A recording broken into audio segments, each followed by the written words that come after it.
السلام عليكم ورحمة الله وبركاته. نحمده ونصلي على رسوله الكريم، أما بعد فأعوذ بالله من الشيطان الرجيم. بسم الله الرحمن الرحيم.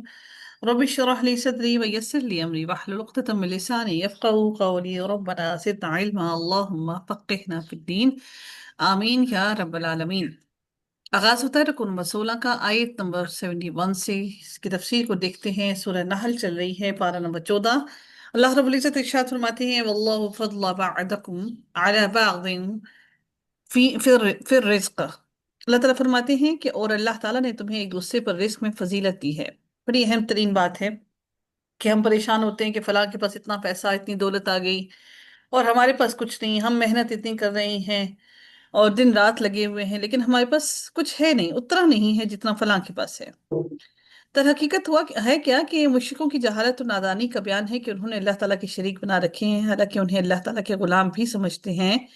یہ حج کی تلبیہ میں کہا کرتے تھے کہ تیرا کوئی شریک نہیں سوائے اس شریک کے جس کا تو ہی مالک ہے، یعنی کہ ہے تو ہی مالک، لیکن ہم اس کو تیرا شریک بناتے ہیں. اور اس کے مال کا بھی معلوم ہوا کہ مشرک شریکوں کو اللہ تعالیٰ کا مملوک اور غلام ہی سمجھتے تھے. یعنی وہ یہ سمجھتے تھے جس طرح سے آج ہم زیارتوں پر جاتے ہیں، یہ جانتے ہیں کہ یہ جو لوگ جاتے ہیں زیارتوں پر اور وہاں پر جا کے منتیں مرادیں مانگتے ہیں، تو وہ لوگ یہ بہت بخوبی جانتے ہیں کہ یہ ہمیں کچھ دے نہیں سکتے. نہیں، مطلب ان سینس، مطلب وہ سمجھتے ہیں کہ یہ ان کا بھی رب اللہ ہی ہے. وہ یہ چیز بڑی بخوبی جانتے ہیں کہ ان کا بھی رب اللہ تعالیٰ ہی ہے. اب اللہ تعالیٰ نے یہاں پر کیا فرمایا یہاں پر انہی لوگوں کے بارے میں کہ واللہ ہو، اور اللہ تعالیٰ یعنی تم مخلوق ہو، اور وہ اللہ سبحانہ تعالیٰ جو تمہیں رزق دیتا ہے، اس نے فضل بعضکم علی بعض فی الرزق، تمہیں ایک دوسرے پر رزق میں فضیلت دی ہے. اللہ تعالیٰ نے تمہیں رزق کے معاملے میں مختلف رکھا ہے. کسی کو اس نے مال و دولت سے نوازا اور کسی کو مال سے محروم رکھا. کوئی آزاد ہے اور کوئی غلام ہے. کوئی دنیا میں کسی چیز کا مالک نہیں اور کوئی دنیا میں اللہ تعالیٰ نے کسی کو وہ بے تحاشا رزق عطا کر کے کہ بہت سی چیزوں کا مالک بنا دیا. اللہ تعالیٰ کسی سے روکتا اور کسی کو روکتا اور کسی سے رزق کو روکتا اور کسی کو عطا کرتا ہے.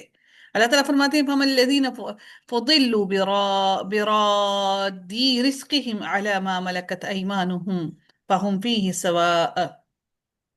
تو جن لوگوں کو فضیلت دی گئی وہ اپنا رزق ان پر لوٹا دینے والے نہیں جن کے مالک ان کے دائیں ہاتھ ہیں، کہ پھر وہ اس میں برابر ہو جائیں. رب العزت نے فرمایا کہ دیکھو، تمہیں یہ بات پسند نہیں ہے کہ تمہارے غلام روزی میں تمہارے برابر ہو جائیں. پھر اللہ تعالیٰ اپنی عبادت اور تعظیم میں اپنے غلاموں کی برابری کو کیسے برداشت کر سکتا ہے؟ یعنی اللہ تعالیٰ نے ہم ہی میں سے، ہمیں اللہ تعالیٰ نے یہ ہمیں بتا دی. کیا بتا دی؟ اللہ تعالیٰ نے ہمیں ہماری ہی مثال بیان کر کے اللہ تعالیٰ نے بیان کر دیا کہ اللہ رب العزت نے کیا بیان کر دیا. اللہ تعالیٰ نے بیان کر دیا کہ اگر تم یہ نہیں چاہتے، تم یہ نہیں مانتے، تم اس چیز کو ایکسپٹ نہیں کرتے، کیا نہیں ایکسپٹ کرتے؟ کہ تم اپنا مال، اپنی دولت اپنے ہی غلام کو دے کر اپنے غلام کو اپنے برابر کا سٹیٹس دے دو، تم اس کو سٹیٹس میں اپنے ایکول پسند نہیں کرو گے، تو پھر تم یہ کیسے سمجھتے ہو کہ تم اللہ تعالیٰ کو، اللہ تعالیٰ کے غلاموں کو، اللہ تعالیٰ کے غلاموں کو اللہ تعالیٰ کے ساتھ شریک ٹھہراؤ، اللہ تعالیٰ کے برابر سٹیٹس عطا کر دو؟ تو ہم میں سے کسی کو بھی یہ اجازت ہرگز نہیں ہے کہ کوئی کسی بھی معاملے کے اندر اللہ کے سوا کسی بھی چیز کے لیے کسی کو پکارے. تو یہ تمام چیزیں شرک میں شامل ہو جاتی ہیں. اللہ رب العزت فرماتے ہیں کہ اللہ تعالیٰ نے تمہارے لیے تمہاری اپنی ذات سے ایک مثال بیان کی ہے. کیا تمہارے غلاموں میں سے کوئی اس رزق میں تمہارے شریک ہیں جو ہم نے تمہیں دے رکھا ہے کہ تم اس میں برابر ہو؟ تم ایک دوسرے سے ڈرنے کی طرح ان سے بھی ڈرتے ہو، یعنی جس طرح ڈرتے ہیں نا ایک دوسرے سے، اس طرح اپنے غلاموں سے بھی ڈرتے ہو کہ کہیں ایسا نہ ہو کہ وہ تمہارے برابر آ جائیں اور سٹیٹس تم لوگوں کا ایکول ہو جائے. اسی طرح اللہ تعالیٰ فرماتے ہیں کہ اسی طرح ہم آیات کو کھول کھول کر بیان کرتے ہیں ان لوگوں کے لیے جو سمجھتے ہیں. اللہ تعالیٰ فرماتے ہیں أَفَبِنِعْمَةِ اللَّهِ يَجْحَدُونَ، تو کیا وہ اللہ تعالیٰ کی نعمت کا انکار کرتے ہیں؟ کیا یہ سب سے بڑا ظلم اور اللہ تعالیٰ کی نعمتوں کا انکار نہیں ہے کہ تم اللہ تعالیٰ کی مخلوق کو اس کا شریک ٹھہراتے ہو؟ پھر اللہ رب العزت ارشاد فرماتے ہیں مزید اگلی آیت میں، واللہ فضل، اللہ تعالیٰ فرماتے ہیں واللہ جعل لکم من انفسکم ازواجا وجعل لکم من ازواجکم بنین وحفدة ورزقکم من الطیبات.